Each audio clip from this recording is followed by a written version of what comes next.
Stand clear of the closing doors, please.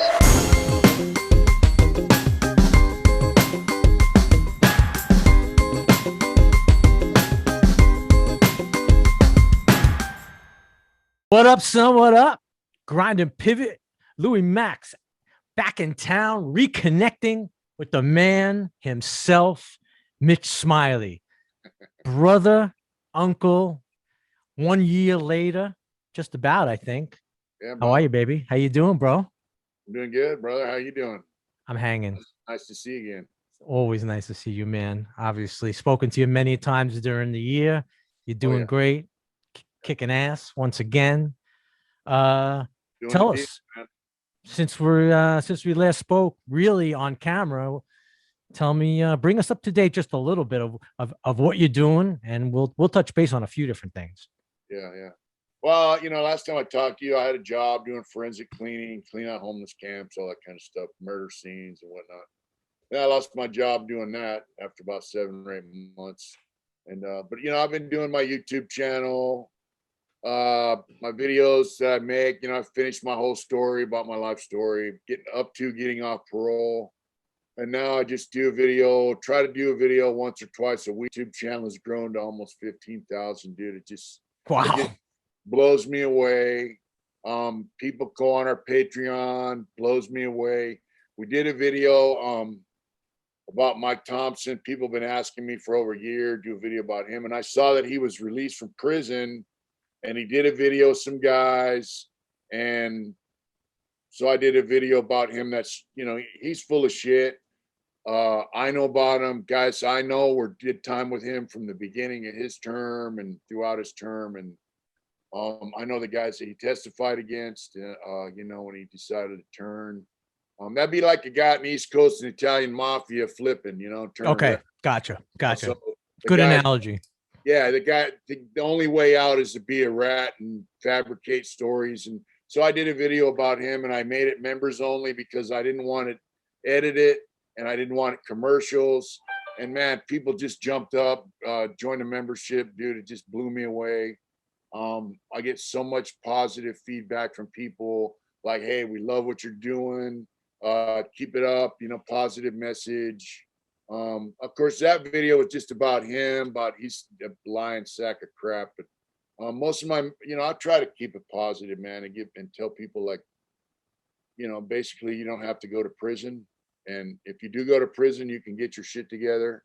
And you don't have to go to prison to get your shit together. That's my message, kind of. That is the right message for sure. So people like my message, and I get messages from people. I've had messages from people, man, that like one guy did some pretty high tech work for the military in a war zone for quite a long time, and now he's in the free community, private sector, doing mundane work. And he's like, dude, I feel like killing myself, and every now and then I'll shoot him a text and, he's like, hey, thanks for helping me and thanks for chatting with me. And, I get stuff like that all the time too. And it just blows me away. Yeah. No, I know. I've been on the Wednesday night lives. Everybody knows. I mean, we're going to link everything down below in the descriptions for Big Mitch, but I know the Wednesday night lives, unfortunately on the East Coast, I'm like struggling to stay awake. By the time you're getting on, I'm like, oh, wait, when's he going to be on? But I love checking in when I can. And then of course on the Saturday night lives as well. So everybody tune into Hard Intentions Wednesday nights live on the regular, and I believe Saturday nights live on the regular, right? Saturday nights are a hit and miss, but Wednesday is we try to go on because it's a Hard Intentions family, Hard Intentions Army, whatever nation, but it's mostly like we got a real family feel with a lot of our members, a lot of our subs, man. We I've met some of them in real life, and we have some pretty solid people and really down to earth people. Yeah, what's that like? I mean, I think we talked about it earlier, but at one time, but that's something I wanted to talk to you about. How amazing is it that you have like social media acquaintances that are like friends that have become friends? I have social media acquaintances from Facebook, Instagram, and YouTube, and it's just amazing. To me, that's what it's all about. I'm down with just sitting behind a keyboard or a phone screen and talk. Hey, what, woo, you know? People meet you, you find out what they're about, they find out what you're about, and you find out, hey, that person's really cool, and hopefully they think, you know, that you're cool. And like my friend Paul from Washington came down when I was working, bought us all lunch. He has a vacation home nearby here. You know, met my whole crew, met me, I met his wife, we took pictures, it was great. Then he came down a couple weekends ago and to the swap meet, the motorcycle swap meet, hung out with me, brought a friend of his that's 80 years old that likes motorcycles and has Indians. And yeah, we sat around chatting. Man, it's so bitching, man. You know, people are really cool. Yeah. You know, there's some assholes out in the world, but Yeah. overall, you think there are a few assholes? Yeah, you know, but people are cool, man. I mean, and they have unique stories of their own, and I like meeting people and finding out their stories and getting to know them. You know, in prison, man, people are kind of closed off, and you get to meet a small part of what they are. You know, out here, people open up, you find out what they're really about, man, and it's really cool. It's so cool. That's nice. That's nice to hear. Yeah, I mean, just talking on that same subject, what blows my mind is that, you know, you got the friends, you got your some of your subscribers, followers, social media acquaintances, you know, and some of yours, I'm friends with. Yeah. I'm tight.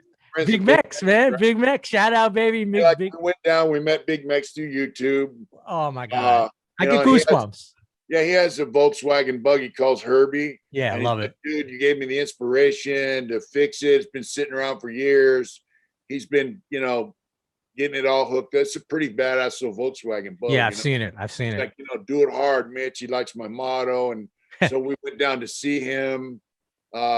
And we stayed in a hotel for a few days. You know, we stayed at his pad, partied, you know, went out to eat, watched baseball again. We just hung out. Yeah, he is one solid dude. By the way, his whole family, his family is a solid 10, man. I love the guy. I love him. He's family to us. Him and his family is family to us, man. I know. And what's so cool, I sat in his living room and watched the Dodgers play baseball. You know, he had some that's that's a problem. Yeah, but okay, you're right. I know you guys are Oakland and LA fans out there on the West Coast. Yeah, but I mean, that's cool shit. He's got an avocado tree in his backyard. It's huge. He's like, pick all the avocados you want. You know, we went home with a big bag of avocados. Yeah. We went down to the beach and had breakfast burritos and watched the waves roll in. Met his wife, man, his daughter, and he's got a heart to go. He really has a heart to go. But what blows my mind is that I met him through you, and we're tight. Crazy. It really is crazy. I mean, there's also a couple of people actually, you know, that you guys, you know, Jen as well. Jen Magana, and she's Convicted Hearts, you know, shout out Convicted Hearts. She also here, you know, and of course, we got to shout out to Whackmeister, baby. I hope you're feeling good out there. I hope you're being strong.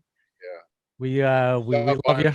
Oklahoma, and on the way home, he stopped by, spent the night. You know? Right. Yeah, I hope he's feeling okay, and I know he's going through some shit, but you're a stunner, baby. You're a stunner. Oh, we love them, you know. Absolutely. So I think that's just a crazy situation, but with the whole social media. So what happened with the job? You want to talk about that at all? Is that really for public consumption or not really? You know, I work for a forensic cleaning crew, contamination cleanup. The company's run by a guy and his sister. Anyway, we used to clean out homeless camps. Sometimes we would go into camps, just take all their trash. We got bike trails along the river. Homeless people live on them. We take their trash, give them trash bags. When it was hot, we give them water. We feed their dogs, stuff like that.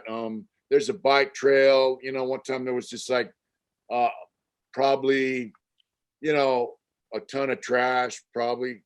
So one day we went to a spot. Other times the police will evict people. Tell them you got to leave. They will take them to a hotel. They give them a spot, a shelter, but they have to leave. and they give them a week to clean up their stuff and leave. So at this one spot, these tents got gas ovens, like a range you have in your house, and they have propane tanks hooked up to them. And Really? it's just like, yeah, they've been there for a long time, and it's a lot of complaints about it, man. So we go there, they evict them, they give them 7 days leave. So on the day that they have to leave, we're there to clean it. You know, they take all their stuff they're going to take, and then we smash out the rest. Sure. We pull it out into the street. There's a skip loader with jaws that picks it up, puts it in a trash truck. When the police evict them, they show up with social workers, shelter spots they can go to. I know. You know, place to go get cleaned up if they're on dope. They don't want to, right? The shelters are. I mean, in New York, you know, the people are homeless on the streets because the shelters are worse than being on the streets. Well, to go to a shelter, you got to be clean out here. Oh, okay. You can't use drugs, you can't drink, so they're not going to go. And they're like, oh, I don't want to give up my dog. A lot of them have big pit bulls, and they don't want to give up their dogs and whatever. They got to leave that spot. And, you know, that's just the way it is. It's not our fault. We don't make the rules. So we're cleaning it out. And we had a company called Black Zebra Production. You know, you're a piece of shit. Fuck you. You know, and as I'm working, they're all, oh, look at that white rage and, you know, all this shit. You know, that they think I have white privilege because I have a job, but what they don't know is you know, I'm helping my wife adopted a kid who's, you know, multiracial, and I'm helping her. You know, we're trying to give him a good life, and when he goes into adulthood, he can have a decent life. And, you know, he came from a troubled background, so I mean, they don't know that. They don't know that. Listen, we don't. 38 years in prison. They don't give a fuck. All they see is a white dude working. Yeah, vicious cycle. No.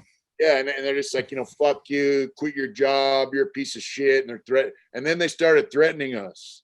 This guy's my size and younger, and he's standing behind these chicks with the cameras. They're all over, and he's like, you know, do that shit again, I'll fuck you up. I'm gonna smash you. And then he's like, I'm gonna kill you. I'm gonna fucking kill you. Wow. I'm gonna catch you after work. I'm gonna kill your fucking ass. So everyone kind of went to that area and addressed it, and he just kept running his mouth. So I pulled out my work knife. I have a knife that I carry at work. It's playing a little defense. Well, I used it to cut down cords and tents and tarps and shit. But you know, when he started saying, hey, I'm going to kill you, you know, in prison, if someone says they're going to kill you, they're going to do it. You don't threaten someone and then walk away, because then they're going to come after you. Someone threatens you and walks away, you better go deal with it, because they're going to come get you. Right. So when he started talking that shit, I just flicked my knife open. I was like, you know, what's up? You know? And he peed on himself, and I went back to work. Well, it was on film. It was on the news. It was in the LA. It was in the Sacramento Bee. Some conservative talk show hosts talked about it on their radio show. I guess someone told me. I mean, it was, you know, they had city council meetings about it. Sure. So my boss was like, you know, we got to let you go until this investigation's over and the smoke clears. And I hope it's soon, because, you know, we need you out there. I need you out there. And that was like 4 months ago. And I finally, you know, his sister gave my job to her friend's husband, and like, well, there's really no work right now. Well, there was work, motherfucker. You gave my job to your friend. Right. You know, so I kind of cut the cord. I made some comments about it, and, you know, they got a little upset, and I'm like, you know, fuck it. Fuck you, you know. You're okay. Crap and whatever. I hear you. Yeah, I mean, it's too bad. There's both sides are there's problems on both sides. I mean, there's just no, you got the world is just it's divided in so many different factions. I mean, you're just having such a trouble, you know, coming together. Now look, you were away for a long time. Now you're out, and you're getting to see it firsthand. You know, what do you think? What do you think about it? Tell what do you think about it? Homeless camps by the river. They call it the island. It's by the river. It's off the freeway. There's a river. It's big trees. We took out 25 tons of trash in one day. Wow. Right. They weren't doing this shit till they started with me, and some other guys started doing this work. On average, we got 8 to 10 tons of trash a day, sometimes 20 tons of trash out of the homeless camps, and we don't displace them. It blows my mind, bro. It just blows my mind. these guys are living in big giant tents they make with flat screen TVs and generators, watching Netflix. And it's like, part of it is they're drug addicts, and part of it is some of them aren't. Just housing in California is insane. To buy a house, like we live in the mountains, a house a year ago that was 250 grand is now like 500,000, because we have guys that are working remotely in the tech industry. So they're moving from the Bay Area to the mountains where I live, and they're just plopping down $100,000 more than they're asking just so they can get the house. So now guys like me can't buy a house. Guys at work can't buy a house. They're lucky if they can find something to rent. So these people that maybe they had some low income job at one time, they can't afford to rent or buy a house. It's insane. Guys I work with, they're paying $2,000 a month rent. It's just, it's insane. I mean, obviously, I mean, New York, the New York real estate, to live in New York is kind of the same thing. I mean, it's been like that for many, many years. But when small cities and other towns transition to that, that's a problem, bro. Yeah. I mean, what could you do? Let me ask you a question. What do what could you do to help? What could you do to help? Is there anything you think about? I mean, it was up to Mitch. let's really, man, like Dr. Smiley. They have lots down there in the city that, like this program was started by a cop named Bill. They call him Big Daddy Bill. Hats off to him. You ever think an ex-convict guy in prison for murder would have cops watching his YouTube channel and giving him kudos and shit? He's actually a really cool guy.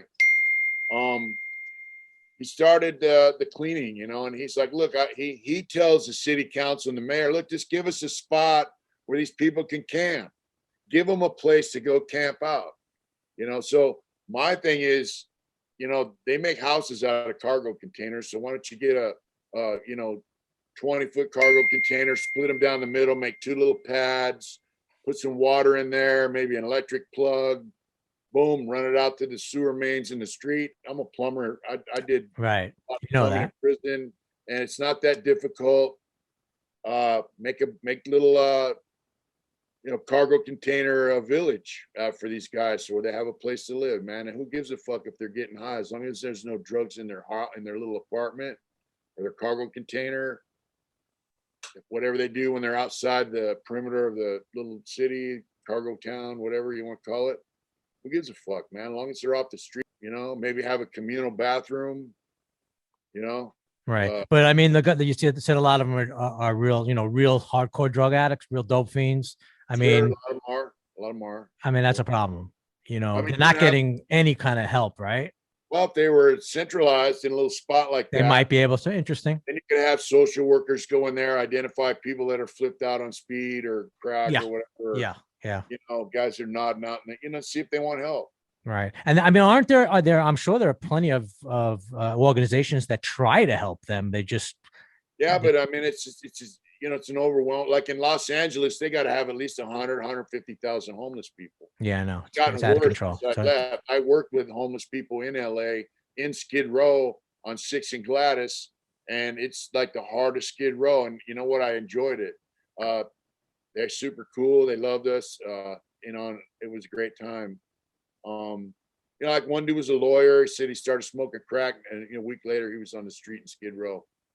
Yeah, it's a problem. So I mean, it's just but he was a cool guy. I mean, yeah, I don't think there's any real solution. I don't think there's any real finite solution. And obviously, politics plays a very big part in it. The money plays a big part in it. Big business. I mean, there's a million things. Well, they had a city council meeting about my video pulling a knife when I was being threatened. And the mayor finally said, hey, I'm tired of reviewing this fucking video. This is when we had storms here. He's like, we got a storm coming in. People are going to die because they're sleeping out in the streets in the storm. He goes, I want a fucking solution. It took him 6 months to get a warming center open, because just where they could go in and warm up and get out of the cold. It took him 6 months of red tape. So, it's bureaucracy. Yeah, no, that's the problem. That is definitely part of the problem. All right, so it didn't, maybe it didn't work out I look for the silver lining for you because I think now this will open up. You were able to now get back into your real love, which I think is well, two things: art, and then the extension of that, tattoo, right? Tattooing. Yeah. Last thing on that though, the people that are protesting down there, they don't have a solution. They just want to fucking, protest. Create. They don't know us and what we do and what our backgrounds are. So, yeah. So I lose my job. Yeah. Was that a private? By the way, was that a private company? That was a private. He's company. He's got. So how does he? He gets contracts from the city or? Well, we were afraid we are going to lose our contract with the city. I'm like, you weren't going to lose your contract with the city. They're fucking cops. The cops are like, hey, tell Mitch we love him. I mean, even afterward. I mean, because those people fuck with the cops too. So I mean, and we were being threatened. So I mean, yeah. So anyway, now it took me a minute to get in the groove of things. My wife's great, and she's like, look, the greatest. Quit tripping on money. Just do your thing. And so now I done a few more videos. I get to do more time to do videos for my YouTube channel. And, we brought a couple more shirts online. I get to figure things out as far as my tattooing. I've got a few guys. I actually have more people that want tattoos than I'm kind of capable of doing. They all work, so everybody wants to get tattooed on Saturday or Sunday, So, right. Well, you got a good thought. I'm sure you got people lining up for them. Yeah, I have a few people that want tattoos, and then I did a logo for guys plumbing company. I did a tattoo pattern for one of my subs on Instagram, Debo, and I've done some tattoo work, and I'm also getting ready to start some. I love motorcycles. I'm a biker, and so I'm gonna do some guys doing wheelies and burnouts and all that kind of stuff on Harley Davidsons. I'm gonna turn that into artwork and see if I could get. There's actually a guy who has a Harley Davidson dealership down south that watches our videos on YouTube. So I'm gonna do the art and then see where I can take it. That's great. That's good. What's a typical day for Mitch Smiley? Give us a typical day. I'm sure people out there are thinking they're watching you on YouTube. They see you, they hear all the stories, they're on the Wednesday Night Lives, everybody. But what's a regular day for Mitch? Oh, like tomorrow I'm gonna get up, I'm gonna go get a chainsaw and a gas powered pole saw with a chain on and my neighbor wants me to cut down some trees that are like fire hazard. They're like shrub trees, they're getting out of control. So I'm gonna go do that for him. I'm working on a shed. I'm gonna finish framing up the walls of my shed when I get a little cash. The shed's actually gonna be storage for my t-shirts, my art supplies. I'm gonna tattoo out there and I'm gonna do artwork out there. So that's great. Like a little cave. Yeah, that sounds great. Shed. So I'm working on that, and I'm trying to squeeze in drawn some tattoo patterns. I designed a shirt for I'm going to Arizona Bike Week. A friend of mine that's had a tattoo shop in San Diego for 30 years or so. He's opening a tattoo shop on Route 66 in Arizona. There's an event where they're going to stop by his shop, so we're going to go there. I'm going to tattoo. Oh, you're going to what? Really? Oh, you got to talk about that. You got to pump that up. When is that? 23rd, 22nd, 23rd, 24th. April. It's Arizona Bike Week, so it's at Ace Tattoo Company. He's on the Ace Tattoo. He's on the route for the bike week. Oh, that sounds great. We'll put that down in the description below. We'll put all this information down. That would be great. Yeah. If you're out there, people, you gotta stop by the man. Yeah, we're gonna go there and sell shirts and tattoo, and then he wants me to go down there once a month and tattoo for a weekend or a few days. See, once he gets it together, he's gonna try and buy this old Phillips 66 gas station and turn it into a tattoo shop. Oh, that's cool. That's very cool. That's a lot of motorcycle outlaws in Arizona, and that's very cool. So that's very cool. That, and then when do you do your art? How do you cultivate your art? How do you where are the thoughts? Are the thoughts constant? Are the thoughts like I got to get in a groove. Like I'll do other stuff like work on the shed, cut down my neighbor's trees, but then like some days, like I'll get up, you know, I like to drink a little energy drink or a couple shots of coffee, you know, and I'll sit in my room and I look out, I got a window that looks out over the trees and the chickens in the backyard. And, you know, we live in the mountains, and, I'll just get with it. You know, like the guy I did, Magic Jeff's plumbing company, he wanted a skull with instead of crossbones, I put a pipe wrench and channel locks, because those are plumber's tools, with water dripping off the rockers. And you know, he loved it. So he's going to make shirts out of that. And, you know, it just, I've been tattooing off and on since I was 12, 13 years old. And, you know, this is drawing, painting. It's just an extension of my tattoos led me into drawing and painting. And if you're going to be a tattoo artist, you have to be an artist. So, Yeah, no doubt the about guy I it. used to work with, little Mexican kid, man, he's like, he wanted an Aztec dragon on his leg. And I told him, well, I can do that, you know. And I said, you want just a dragon? He goes, well, yeah, you know. And I said, how about if I put some other stuff in there? And he's like, all right, cool. And I quoted him a pretty cheap price, and I like him, and I want my work to get out there. So Sure. I went down to his pad. I did it's a dragon, and then the body kind of wraps around, and it's got smoke, and it's got like a Aztec, like a Indian with the thing, you know, the head. It's got the Aztecs and Mayans are heavy into death and skulls. So I put some of that stuff in there, and he's like, man, it's badass, you know. And I outlined it and I shaded a lot of it the first day, you know. It's black and gray, and I'm using black, gray, and white ink. And he was like, man, you did way more than I thought, man. And he just had $100 to start paying me. He said, let me go to get the rest of the money. And I said, I'll see you. You know, trip, man. You know, we'll take care of the cash later. I got another session or two, you know. So he was up here Saturday, and you know, he's like, he lives about an hour from here. So I took him to the barber shop, bow tie barber shop. Oh yeah, that's your place. That's your place. And he got a haircut. So he's like, hey man, when I come up Saturday, I like to go bow ties and get another haircut, you know. And took him over there. He got his hair trimmed up, man. And I mean, he's building a motorcycle in the barber shop. So I mean, it's not your traditional barber shop. Right. That sounds cool. I mean, it's pretty bitching. So, you know, then we tattooed for a few hours and sat around bullshitted, and then he had to roll out. So I mean, that's what life's all about, man. And you know, I'm like in prison. I'm the same way out here. Like, if someone gets at me and they're like, hey, I want a tattoo, I got a lot of cash, blah, blah, blah. If I don't like them, I'm like, you know, I'm cool. You're not feeling it. Tattoo on them.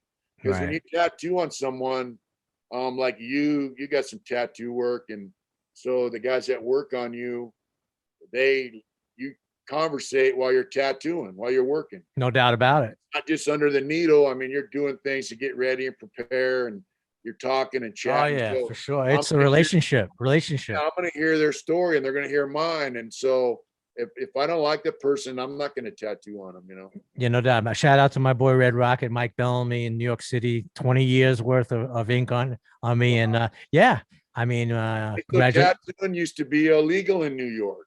Way back. Yes. Remember Spider Web? Absolutely. He used to tattoo. I was talking about the other night. He used to tattoo on the steps of buildings so he could purposely get caught. No doubt about it. Spiderweb was happening. He was big. He had an ad in the back of the Village Voice, this free newspaper. Spider was quite a character as well. So so you're happy, you're content out there, you're feeling good. Any yeah, you know, I'm working on, you know, building my credit and doing different shit. And you know, I got a great wife. I love her to death. And you interviewed her, you know, she's an amazing woman. And, she is.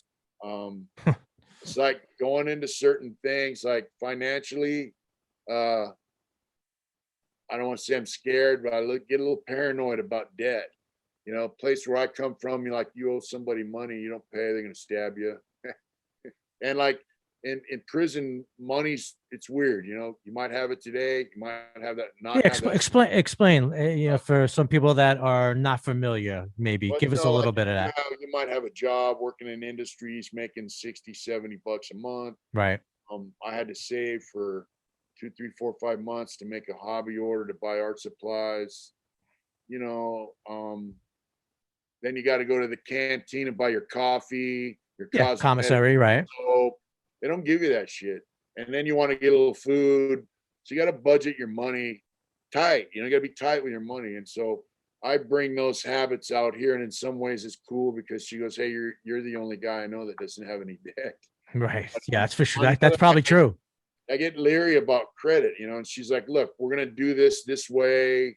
And, and don't worry about it. And I'm getting to a point where starting to trust.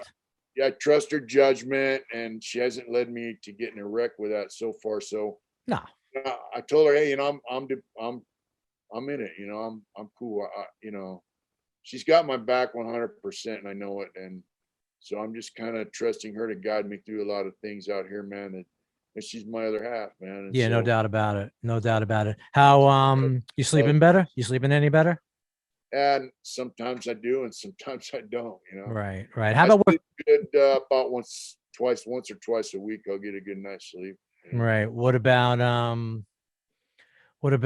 working out? You working out at all? You doing any healthy stuff like that? I mean, I sign up to go to the gym and I go, but right outside the window here, where in between the houses, there's a spot. I'm gonna put some rock out there, gravel, and I got a weight bench. And I used to work out outside in prison, so I got my pig iron, and I'm just gonna work out right here at the pad. Weight pile, Mitch's weight pile. I'm not down. I've been paying $60 a month to go to the gym, and I don't go every day. I go. Yeah, it's hard to get motivated, right? Yeah, so I can just walk outside, hit the weights, and come back in and start my day. That's what I want to start doing. Yeah, do some exercise. So I know we talked about it. I know you're eating good, right, baby? You're eating good, huh? Yeah, you're a big foodie, right? I know that. I love food. Yeah. What's some of Mitch's favorite meals out there? I love spaghetti. I mean, prison back in the day, spaghetti and Mexican food, you always got a good issue. And then they turned that into shit when prison industry started taking over food production. So I really like spaghetti. We got an Instapot, man. So you can put all the shit for your spaghetti in the pot, including the noodles, and cook it in like 12 minutes. Really? Yeah. It's pretty cool.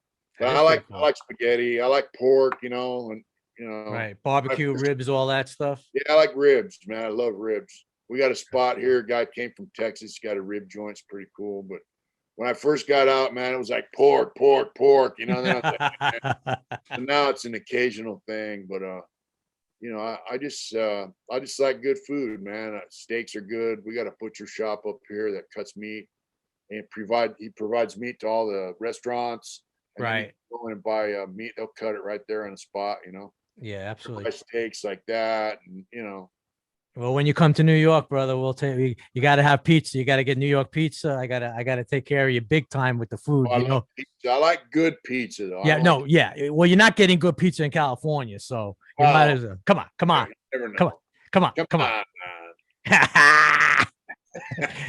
But I don't know.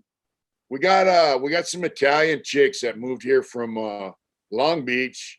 They're hooked up, they're together, whatever. But she has super Italian accent, and it's kind of pricey. We went in there; they got some pretty good Italian food. And then, yeah, I'm sure. I know. I'm only another spot up the hill. They do like crafty, artsy fartsy Italian food. It's pretty good. Yeah, I'm only busting your balls. You know that. Oh yeah. How was the trip to Vegas?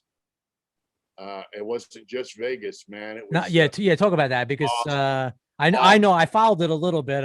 By the way, the best thing one of my favorite parts of that I actually saw some of the stuff live was you in front of the Harley place. Where is it, in Visalia?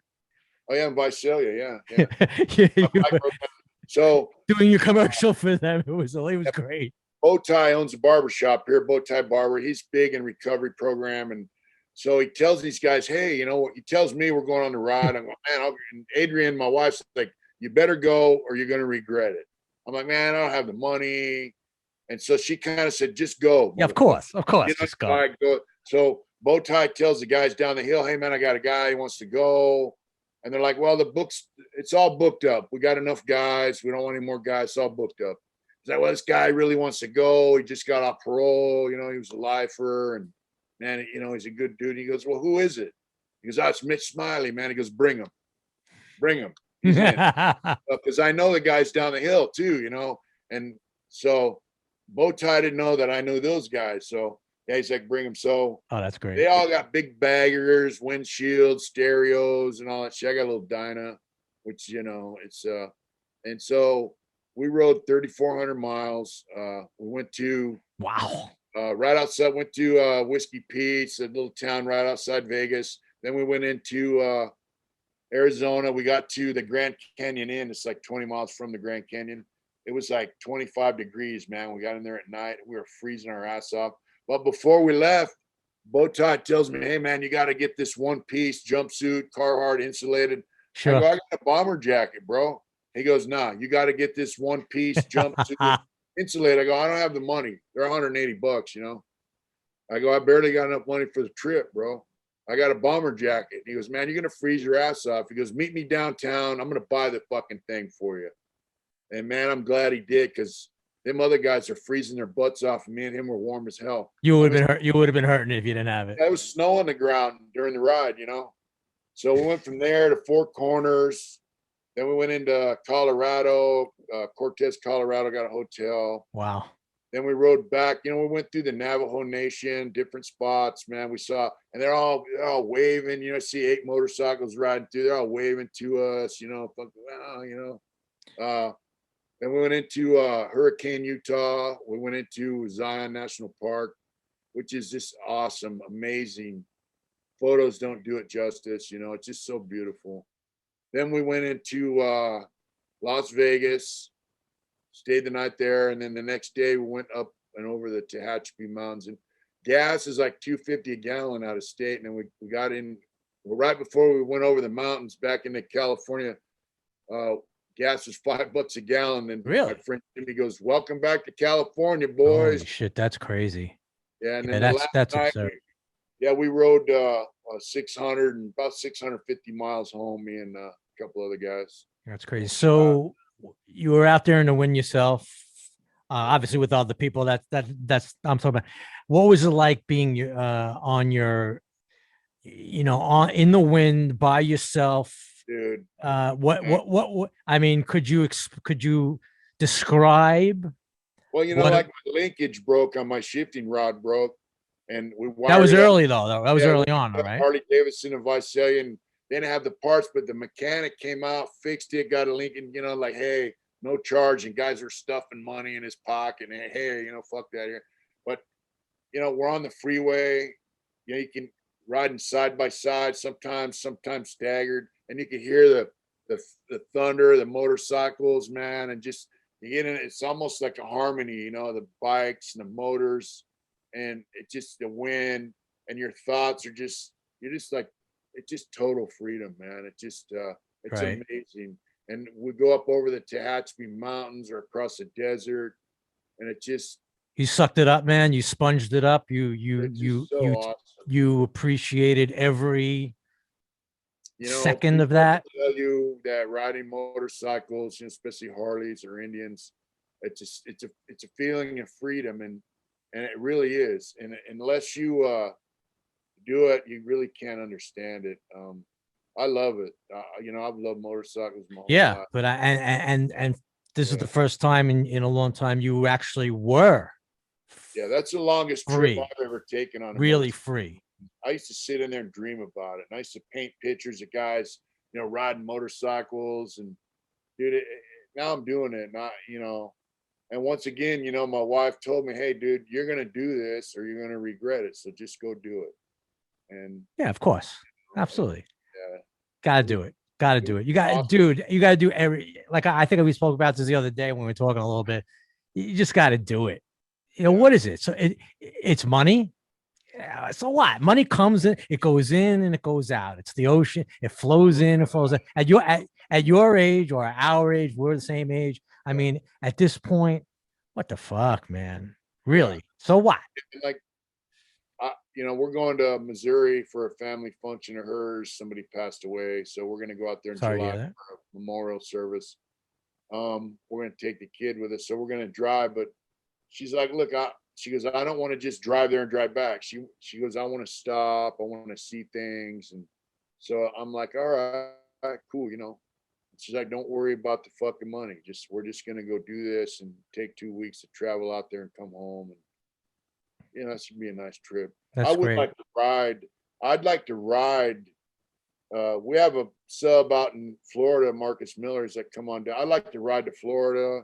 I'd like to ride to New York. You will. You I'd will. like to ride You that might. bike. If I need a newer motorcycle, one Yeah, for sure. That's a major. That's a major trip. So my bike what? good. Tell a little bit about the kid. You mentioned something before, and I didn't really elaborate on that. Is that something you've been talking? I maybe I missed it, or tell us I about don't that. talk a lot about it because you know he's young and um, you know his parents were you know one of them's in prison, the dad's in prison, mom's you know drugs, you know serious drugs have ruined her life, and so um, she partnered up with somebody just so they could adopt him. Basically, when I was still in prison, they've had him on and off since he was a kid, and then they finally adopted him. And you know, he's coming out of his shell. I mean, he's had a rough way to go. I mean, you know, Sure. he's a multiracial kid, and he's 14 now, and so we took him to jujitsu, and he's like, he told her, hey, is Mitch gonna be there? You know, and you know, he's finally starting to come around to me. Yeah, tough age too. This is where it could go in many different rough, you know, directions. First, you know, he just didn't want nothing to do with me, and now he's kind of learning. Like, you know, I do have his best interests at stake, and you know, I told him, look, we just want you to grow up and have a good life, man. That's what we want. And, that's amazing, dude. you know, I mean, that's amazing. I'm building the shed. You know, I'm making the gables for the roof, and I got a cross piece, and I put a piece of board on there and glue it and screw it down. So I had him out there to learn how to use a screw gun and show him how it works. How he's got hands for it. You know, I just wanted to show him a little bit. What's he into? I mean, you know, kids today, I mean, I guess they're into video games. They're into dude, it's just video games, right. Goggles with the hand pieces. Oh, the virtual, yeah. So we got him in the jujitsu now, and yeah, that's good. That's good discipline. That's good. They have him do it with the adults because he's kind of big for the other kids, and they're easy on him, you know. But he likes it, so that's great. Yeah. Wow, that's dude, I'm proud of him. You know, he's starting to. That's amazing. I really think that's fantastic. Stay on him and do his schoolwork and all that stuff. Yeah, of course. Zoom and whatever. But I mean, he's shaping up to be a you know good young man. So that's fantastic. Cool. That's really good, and a lot of people don't know really about this. So that I'm glad you. I want to thank you for sharing that because that's real important. By the way, I mean giving back something like that. You know, that's and this happens to be you know close to home, but I mean, you know, like kids are important, man. They're our future of this country, and with all this bullshit, touchy feely, hurt my fucking feelings and all that shit. You know, people condemning people because they hurt their feelings. You know, I'm not with that shit. I want people to be like this young man. I want to be well-rounded, to understand, you know, everyone has their own opinion. Everyone, you know, history is what it is. You should learn from it, not try to erase it. You know, everyone has a story. You know, good, bad, or indifferent. Everyone has a story. Everyone has their own perspective on life, and you know, I think kids need to understand that and just be well-rounded and grounded, not, you know, just have a solid footing in life to work from. And I don't know, it's not an easy job, man, being a parent. I'm not his parent. I'm just an adult in his life. That right, you're really you're like a mentor, really, actually a mentor and someone. He's starting to allow me to, you know, he's starting to listen to me a little bit, you know, and right, take direction a little bit, and I, you know, I support him like with the jujitsu. You know, he was talking about, you know, Muay Thai and jujitsu, and I'm like, hey, dude, a good boxer will beat the shit out of anybody, right? And I told him, look at McGregor. You know, most of his fighting is boxing. You know, fighting, punching, and we clown around a little bit about it. And then, you know, he got into jiu-jitsu, and I'm like, all right, here we go. You know, and so, you know, he's into it and he likes it, so I support him doing that. You know, That's great. Yeah, great. Love to hear a good story like that. Yeah, so you know, it gets back to like them guys protesting us doing our, I mean, they cost me my job, you know, and in a way that's good, but they're out there calling us pieces of shit and all this stuff because we're doing our job. They don't know us, you know, they don't know anything about us. Almost half the crew is ex-felons. We all had our boss, we had high vis vests we wore, and we all had F, you know, we sewed on there for felon.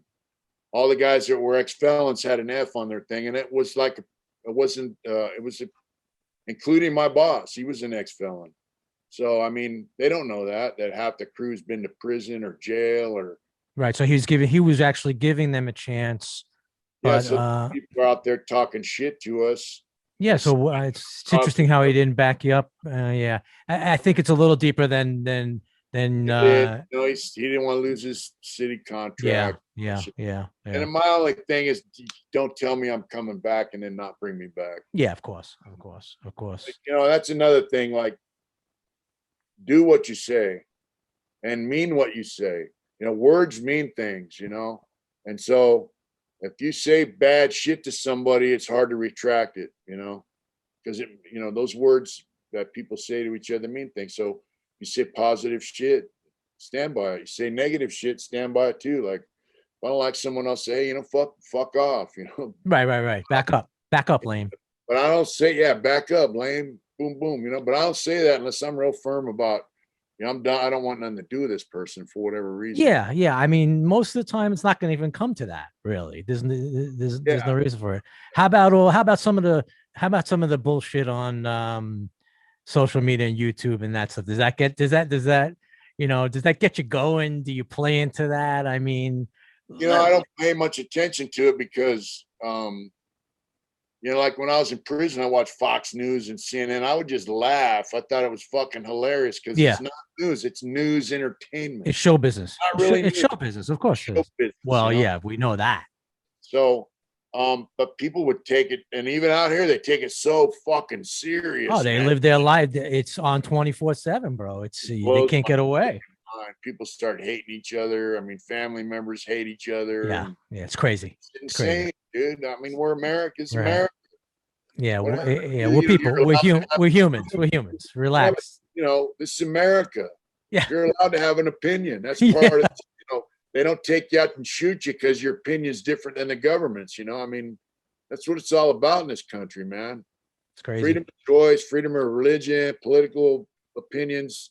You have the freedom to do that shit. That's what I love about this country, man. So people need to lighten the fuck up and realize we're all in this game together. How about the hate? The world pretty much hates us. Yeah.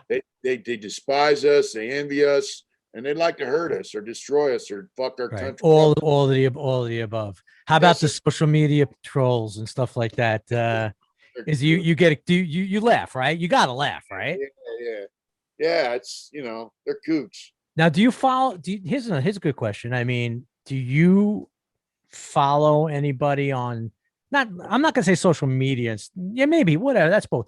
How about YouTube or Instagram? Do you follow anybody that you and I'm not talking about the people you engage with, like I engage with you, you engage with me, Jen. I mean, Whack. I mean, there's a lot of people.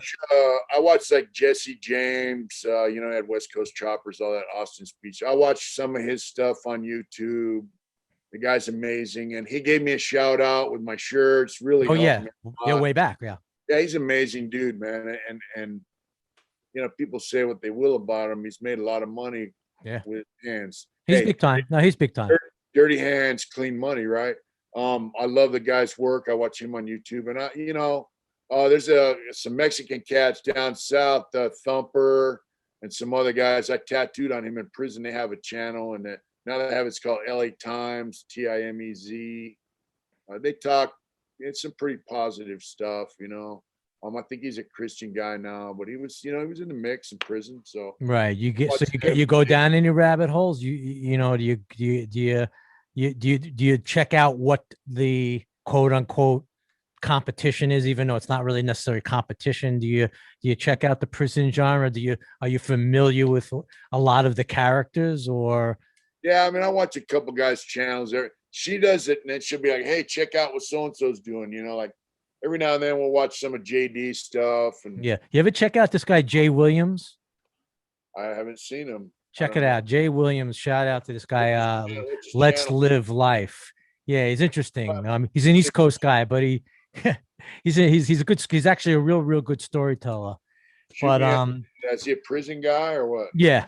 Right. He's been out for a while though. He's been out. He's a family man. He's got his own business. Yeah. But yeah, he did some time. He was a wild guy. He was a wild guy for a while, but he seemed to get his act together. He's a good storyteller though. Give me a link and I'll check him out. Yeah, I will. But no. So do you so you check out JD? You check out like you keep tabs on what the other guys are doing?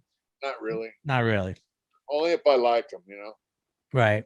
Now, do you get hit for people call you up for interviews? A lot of people call you for interviews? Not really. I mean, occasionally guys will say, "Hey, this, that, and the other," but I mean, like every once in a while she'll go, "Hey, check this dummy out," or "Hey, check this positive guy out," So, you know what I mean? And I'll check him out. Right. I like, I have 15,000 subs almost now, and some of these guys only have a few hundred or a few thousand, a couple thousand, whatever. I like to chat with some of them, give them a bump, maybe, whatever, give each other a bump. Right. If they're also saying, saying positive message. Yeah, have a message that's they have a story that I want to hear and other people might want to hear. I want to chat with them, Right. That's what it's about, right? No doubt about it. How's like how do people overcome adversity and thrive and move forward and do well in life? How do they do it? I mean, I talk a lot about how I've done shit. Yeah, you've told the story. You've done it. You're in a total example. Yeah, a couple of these people actually do say that. And those channels are pretty interesting. There's a couple of channels also that deal with the youngsters. I'm going to hopefully be talking to somebody. They're in the juvenile system and they're talking to the kids that are 12, 13, 14, 15, which is very, very, very difficult. Yeah, I mean, that's where when I was that age, that's where shit went all the way sideways. South. I went south. I ended up in youth authority. I'd never been around. I really hadn't been around too many blacks. I had like one or two blacks in my town where I lived. Mostly white, few Hispanics, and some Native Americans, and a couple blacks. So I went to youth authority, blacks from LA, gangs, street gangs, all that shit. I never seen any of that shit. And then I got out and went back again. And then it was like I was in a youth authority where guys were they graduate over to prison. And so, I mean, prison was the next step. And that's what they talk about. Shout out to Calamari Productions. I'm gonna try to talk to them. They actually go into I believe some of the juvenile places in the state of Indiana, and they interview the kids that are early on. It's very interesting. Some of them are really doing, and then what they do is they interview them, I think, from back maybe several years ago, and now they following up with them. And channel or something, or it's called Calamari Productions. I'll send you. Shoot me links to all that stuff. I'll show you. It's pretty. Yeah, it's kind of interesting. Yeah. So kids need to know, man. Like if someone would have grabbed me. See, my thing is, I like to have money. I like to have something to do, but also I gravitated towards, the outlaw kind of shit. Yeah. So if someone would have snatched me up and said, "Look, these are the things you need to do in life to be successful," I probably would have. I would have thrived off that, and I would have took a different direction in life. Yeah, no, I know, but it's okay to to feel. When I was young, no one told me, "Hey, it's all right to feel like you got fucked over by because you had a fucked up family life and you got the shit beat out of you and you got everything blamed on you and whatever the fucking situation is. It's all right to feel like you got fucked around, but You need to move forward from there. Yeah, you can't use it. Deal with Yeah, those feelings, understand where they come from, and deal with it, and let's move forward. It's okay to feel like you don't know something, and so I mean, kids go through a lot of that 13 up to 8. They go through a lot of changes in life, man. They have a lot of feelings that they don't understand. Right, very impressionable at the time. I mean, and then here comes some guy saying, "Hey, you need to be a tough motherfucker," and fuck that weak shit. And so they stuff that shit down in there, and they never get to deal with it. And so if some older guy comes around and say, "Hey, let's deal with that." Yeah, and teach them and try to explain. It's interesting too, because it's one thing going sideways, but I mean, I'm trying to think, like back in the day, everybody, we sat around 13, 12, 13, 14, 15. We all got high. We drank a little bit, not really. We all, kind of weed, and I drank a lot. Yeah, we partied a lot. I mean, we partied. We did weed and stuff like that. But none of this is where I didn't understand. I don't understand a lot of it. None of us, smoked weed and then 2 minutes later said, "Let's go rob somebody." No. Where does that, nobody commits an armed robbery because they smoked a joint and they need to buy another joint, Right. So where do you think that manifest? Where do you think that actually, like I listened to some of these channels and they, that's all they did. Is it just, is it a screw loose? Is it something there they need to? Well, you get like, especially with the, in the ghetto areas, low, whatever, where you got gangs, you have an older guy that's a dope fiend. Pressure, doing the work, got to put work in. Speed or heroin, shooting dope. He's got a young homie, it's like, "Hey, homie, let's go get some money," but really he just wants to get money so he can keep getting high. Yeah. You got some youngster with him that wants to do the work, so you got to put in some work, homie, and whatever. I mean, that's, next thing you know, the kid's got an armed robbery. Maybe the guy does something funny and he shoots a guy. I mean, it's an unfortunate deal, man. I mean, to me, drugs are for having fun and making money. It was never, like the crew I grew up in, shooting dope was out of the question. It's against the rules. And us too. So but, we just hung out, we partied. I mean, we played sports. I mean, and we want to hang out with girls and that, but we never really thought. I mean, there were some kids that maybe did stupid things, but nobody was really like, "Let's go fuck this guy up." Let's go beat the shit out of this guy and then rob him and kill him. I did some of that shit, and I mean, but it wasn't, "Let's go kill him." It was like, "Hey, I'm gonna fuck this guy up. This guy insulted me," or this. No, that's different. That's different. I'm gonna fuck this dude up, and it wasn't because I was high. It was because I'm gonna go fuck this guy up. No, but that's because something came from that because of you didn't know how to resolve it in that's different. I'm talking about just guys. I'm watching guys that they're just hanging around and they're like, "Oh, let's go rob this guy." Yeah, just for whatever. Yeah. I want a couple bucks. I mean, it always goes bad. They say, idle time, that's the devil's hands, but yeah, it's interesting. I just wonder what really clicks, where it goes that way. Youngsters that live in a fucking low income or in the ghetto, they want money and there's no one there to teach no them. No guidance, right? Hey, you go to school, you learn your numbers, you get a job doing this, and you can make some money. Yeah, it's pretty basic.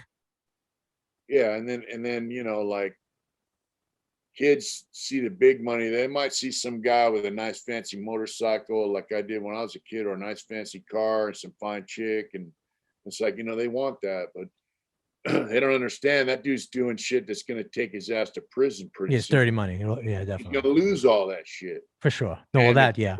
And they say, well, I could go work at, some fast food joint or some, all the gas stations have a little Speedy Mart in them now, and I'm going to make, minimum wage. Yeah. Out here, they might make $15 an hour, and it'll take me forever to get that fucking car. But what they don't understand, that's an entry-level job. You work there while you learn to be an electrician or a plumber or a welder or machinist, and then boom, you're an apprentice Then now you're making $25 an hour. And in 3 or 4 years, you're going to bump up to 40, $50 an hour. Nobody explains that shit to them. That's how fucking life works, you know? When I was in prison, I had this youngster. He was a big giant. He was fucking, man. He's like 6'7", you know? He was a skinhead type kid, you know? And he was like, hey, he had a kid on the street. He's like, I'm backing up out of that shit. Well, we got a job on the IDL. It's called inmate day labor. And whenever they construct a new construction, they use inmates to do it. And they bring in guys from the union on the street to work with them. And he got a job on there. And he's like, hey, they want to make me a plumber. Should I do it? And he knew I was a plumber in prison for years. And I go, fuck yeah, do it. And then he was telling me all the things he was learning. And bottom line, he got out of prison. He joined the union as an apprentice. Great trade. $25 an hour. And, you know, he just kind of took care of his kids, became a family guy, and just, you know, as a plumber, and life's good. Yeah, no, absolutely. It's a great trade. I know plenty of them. Believe me, it's a great trade. Yeah. So, I mean, yeah, no, I know it's definitely, as we said before, it's a vicious cycle. Yeah. How's listening to music lately? Listen to a lot of music. What do you got time for that? What are you pumping these days? All the time. Well, you know, I listen to same old shit, you know. Still really, I like the older shit. Like, you hip to the Vibrators? No. The Vibrators, you ain't hip to the Vibrators? Talk to me. Wow, they're from New York, I think. No, the Vibrators? They've been around forever, Louie. Vibrators? The Vibrators, yeah. And they're a New York band? I believe so. Yeah. Really? How about the New Bomb? You like the New Bomb Turks? Yes. I love them. Yes. Badass. You know, the Humpers. You know, I like the UK Subs. Okay, UK Subs, I know. All right. Yeah, cool. Okay.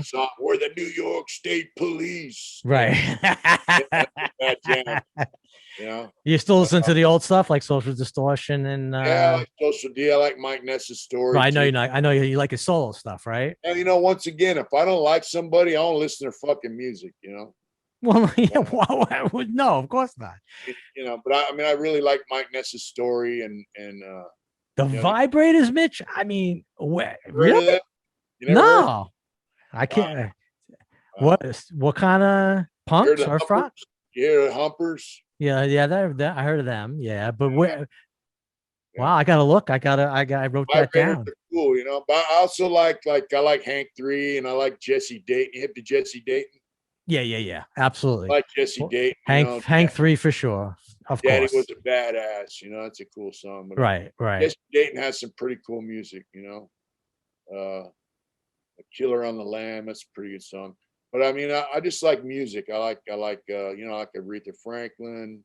You know, like when I was in Youth Authority, now you're talking. Now you're talking. Youth Authority, Louie. You know, I grew up listening to Led Zeppelin and Hendrix and all this crap. You know, of course, shit that I got just totally burned out on because that's all they play on the radio. Right. And but when I was in Youth Authority, they had a hi-fi record player and had a big giant speaker. You know, and so the blacks got it one day, the whites got it one day, the Mexicans got it the next day. It was only 4 white dudes. Right. Like so you had no numbers. You had no numbers. It's like 40 blacks, like 30 Mexicans, and 4. So we got kind of fucked out of the radio. It was either fight for it or just say, fuck it, you know? Right. So we, you know, I heard a lot of oldies, you know, Mary Wells, all that kind of shit. Yeah, there you go. They like love that stuff. Funkadelic, Rick James, Parliament, Funkadelic, Four Tops, and I never heard any of that fucking music when I grew up. When I grew up, you would never hear that shit. So I heard that stuff every day. At first I was like, fuck that music, you know. But you know, I was 13 years old, you know. So yeah. But as I got older, amazing. It's amazing. Yeah, like Bootsy Collins and all that shit, you know. It's awesome music, you know. They're great entertainers, and they got some pretty, you know. Marvin Gaye was just of course. Oh no, those guys were giants. Just awesome voice, awesome music, awesome subject matter in his songs. And you know, I listen to fucking shit now. It's like some of this crap I don't understand what happened to that kind of music, you know. It's not around anymore. Is it? No, it's not. Well, it's around. I mean, the playing field now is so vast because everything's on the internet. So basically you could really kind of search for anything you want, except that, you know, it's not like that anymore because the radio's not playing it. Yeah, what I mean is, are there younger guys playing that type of music? Like, Yeah, there are some. You just probably, we just don't. Funkadelic and shit. I mean, they were fuck, man. They put on Yeah, a show. Brother Johnson, Funkadelic, Yeah, absolutely. Otis Redding, all that. Well, yeah, no, the old soul guys, yeah, I mean, there are, but no one's really singing. You're not singing their mainstream, that's for sure. And they got guys doing that kind of stuff still. They do, but you're not seeing it or really hearing it much. And I mean, like, they don't really sing about, rock and roll and R&B. And I don't know what kind of category that some of them bands fit in. Like Funkadelic was kind of, I mean, that would be funk, rock, R&B, funk, R&B. Sing about social issues, about feel good shit. I mean, there was some meat. There was some meat. There was some. Well, yeah. I mean, and the times that was late 60s, 70s. I mean, it's interesting because there's the same shit's going on. Yeah, where is the people singing about it? I know that is where. I like Rage Against the Machine. Everybody's like, "Hey, where the fuck's Zach De La Rocha? Where is he?" Yeah. He sung all that shit and then he just disappeared. He had some badass music, I know it's true. It's true. I really like his version of. They have an album. It's all cover songs. They do some. What's that? But one I really like the most is the Ode of Tom Joad. It's a Bruce Springsteen. Oh yeah, of course, right. They do a fucking Ghost to Tom Joad, right? Ghost to Tom Joad, right? Yeah, right. And if they did Tom Joad, that's from the movie Grapes of Wrath. For you guys who don't know, and you know what gets me, Louie, is like the movie The Grapes of Wrath. That's about Okies coming out here to California during the Dust Bowl era. How fucked they were living in camps. Basically, they were like homeless people. Absolutely. The homeless situation now reminds me of The Grapes of Wrath. And there's no movies about that. There's no movies about it. There's no one singing about it. It's just weird, man. It's just weird. It's like mainstream media, movies, music. They don't give a fuck. They don't want to hear it. They just want to make money. But the thing is, they could make money off that shit.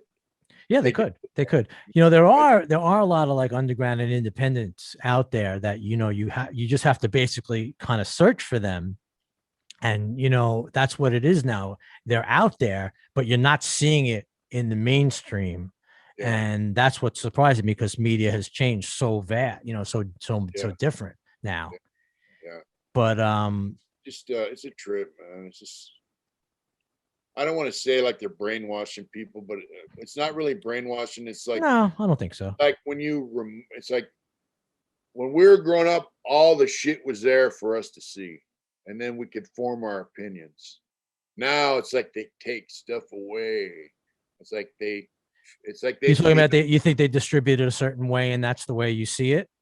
It's like they feed them certain information. And then they twist some of that information to their own spin, and that's all they get. They don't get the whole picture anymore. Right. It's not Walter Cronkite, hey, and this day, blah, blah, blah, June 3rd, welcome to the news, and this is what happened. These are the facts, Remember Joe Friday, just the facts, man, please. Dragnet, right? Yeah, the facts aren't there anymore, man. And people are making their judgments and their opinions based on bullshit. That's true. That's true. True. Crazy. That's a problem. It's a problem. Well, look what it's caused.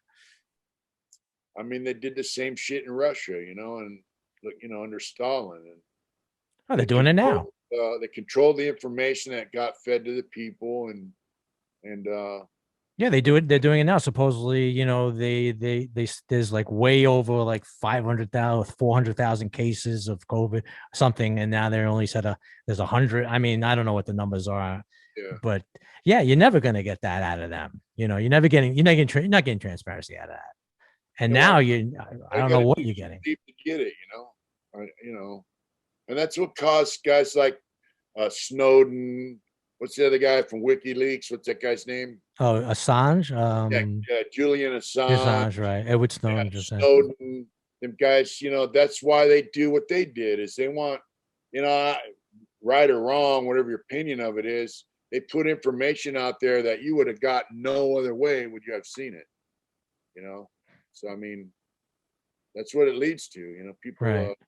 So what do you take from all of that? Stay in your lane, stay in your stay in your cocoon, and I'm kind of in a situation where, um, if I get out there and start shaking my fist and raising the banner, and nah, you're not. Yeah. I could be put in a situation where I go back to prison for a long time.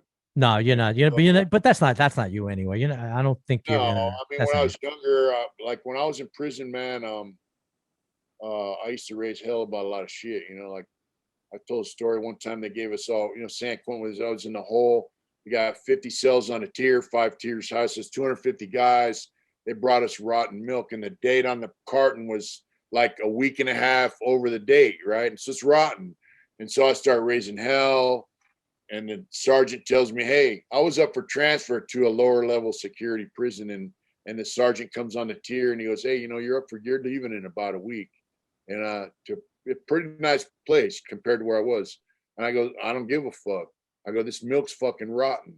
And he goes, well, I'll bring you a fresh milk. I said, fuck that, man. You're going to bring fresh milk for everybody. Everybody. Right. Right. Because they self-feed you when you're in the hole, Right. And he goes, man, don't do it. Because I had guys riled up. So what you do is you start burning. Yeah. You burn newspaper, sheets, blankets. Right. Start flooding. You raise hell. Yeah. And he goes, give me 15 minutes. Because he knew what we were going to do. And the cops don't like it. It's a lot of work for them. And so I yelled down the tier, hey, give them 15 minutes. Like 10 minutes later, they came in there with milk for everybody, and we all got fresh milk. And, I don't even give a fuck about milk. It's just a principle. No, absolutely. Of course. So, I mean, if I was younger, I'd probably be out there, banging a drum for one cause or another. But I mean, I'm not like right wing and I'm not left wing. I'm kind of like, my opinion is this, man. Whatever's good for the country, I don't give a fuck where the idea comes from. I think it's good for the country. It's good for the country, Right. Okay. Or if it's good for your local community, it's good. Yeah, that's really where it is. It's more in the local. It's got to be. That's where the localized is where it's got to start. Yeah, I mean, look out for your family and your friends, and exactly. And, if somebody gets off track, help pull them up. And that's kind of what my channel's about. I mean, that's why we go live. Sometimes I'm sitting there going, man, I'm tired as fuck. You got to go live. Right. People want to hear it. They do. They do. They do. It's like family, And so if there's an issue, we can address it. One of my subs or somebody watches brings up an issue, we talk about it and we'll address it. And, Yeah, absolutely. Which brings us to kind of where we started. What's coming back? What's coming up for you? You want to talk about, shout out a little bit what's happening, and as we circle back, and I don't have anything solid, but you got the Arizona thing, right? Oh yeah, we're gonna go to Arizona, sell T-shirts and tattoo, and then we're gonna go see the Grand Canyon when that's done. And I'm gonna take her to the Grand Canyon where I went and show her. Okay. Come back. I got a guy who did a life sentence. I met through someone else. I'm trying to pin down an interview with him. He was a cop in Oakland, California. I guess he had a drug habit or something. He did something with drugs. He got a murder, went to prison. They wanted to put him in PC, protective custody. Yep. And he told me, no, fuck that. And he worked in the law library in the main line of San Quentin prison. Wow. An ex-cop. And, he used to help guys with their legal work. And he said, that he had one guy come in. He was in a prison gang, Hispanic prison gang at that prison. And he was helping him with his legal case. And he told the guys on the yard, hey, leave this dude alone, So, and that group of people I'm talking about, if one of them dudes said, hey, don't fuck with this dude, then you didn't fuck with that dude. Right. So, I mean, he had a lot of balls to do his time in the main line as an ex-cop. So yeah, anyway, for sure. Nice guy. He's been going back into San Quentin and helping guys with life sentences that have to go to the parole board, prepare their cases, get ready for society. So they put a stop to it during COVID, but he was doing that. And I told him, man, I'd love to go back in there and talk to them guys, So I hope that I can interview him. I do have a guy Down south, he's in a motorcycle club. He was in Vietnam, lived the outlaw life, you know, drugs, party, violence, all that shit. Now he runs he's still a motorcycle club, but he's a Christian dude, and he runs a clean and sober house. He brings guys in that are hooked on drugs, gives them a place, helps them clean up, helps them get on track. He's very well known. I communicate with him. He's a cool dude. I really want to interview him. Actually, I just want to have a chat with him like we're doing now, you know, but right. Sounds great. Place, so you got some of you, so the plate is full. The plate's there, and things jump on the plate and jump off the plate. That's true. That's true. You know, everybody has a life, so pinning someone down for an interview, it's you know, when it happens, it's really cool. Yeah, for sure. I'm not like, hey man, we got to do this, man. You know, you said, you know. That's right. No. But you just ask it. But I think it's that's when they come out so good, when it's casual and you want to do something. Yeah. All right, my brother. So it was once again. This was a good one, I think. Yeah. Really appreciate everybody. You know, for all you guys who don't know, you know, Louie prints our hats and our masks, and our backup lane shit, and our logo hats. Louie does that for us. People like them. We got a fresh batch. We're taking Arizona, you know. Yeah, we've done a few rounds of it. I love it. I mean, I love seeing them out there. One of my friends told me, you know, he goes, people don't buy your shit not because it's not cool. It is cool. It is. They don't buy it because they don't see it. And so that's why I'm going to Arizona. That's why I want to do. I want to focus on my business, t-shirts, art, tattooing. I want to put the same energy into it that I put in that job that I lost, and hopefully I can make my business a success. Yeah, there's no doubt. We're going to put all the descriptions below, as always. Every way to get in touch with you, and shout out to everybody that we mentioned behind the scenes. Addie, I don't know where you are, but much love over there. She's at work, and yeah, somebody's got to work, right? Yeah, and just it was real good. I mean, really appreciate you coming on. You look great. Here, man. You sound great. You sound great, and once again, really appreciate it, man. Yeah, wishing you only the best. Same to you, Louie. Okay, brother. You're always in our thoughts and prayers, and thank you. Thanks Same for having here, me, bro. Always, man. Love you. Love you too. Stand clear of the closing doors, please.